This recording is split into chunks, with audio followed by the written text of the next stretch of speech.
আমি তো অলরেডি আছি। আমি পেছন থেকে আমার যেটুকু করণীয় দরকার বাংলাদেশের ফুটবলের ডেভেলপমেন্টের জন্য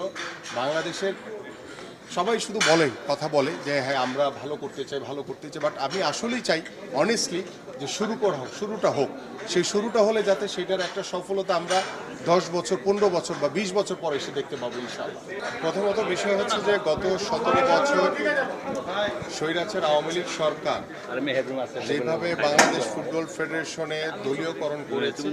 সেই দলীয়করণের সুযোগে কাজী মোহাম্মদ সালাউদ্দিন, যিনি বারবার আওয়ামী লীগের প্রভাব খাটিয়ে তিনি এই বাংলাদেশ ফুটবল ফেডারেশনের সভাপতি নির্বাচিত হয়েছে, সেই জায়গা থেকে আমরা দেখেছি গত 17 বছরে বাংলাদেশের ফুটবল যতই দিন গেছে ততই অধঃপতনের দিকে চলে গেছে। সেটা আমাদের গ্রাসরুট লেভেল থেকে শুরু করে আমাদের একদম টপ লেভেল পর্যন্ত বাংলাদেশের ফুটবল ধ্বংসের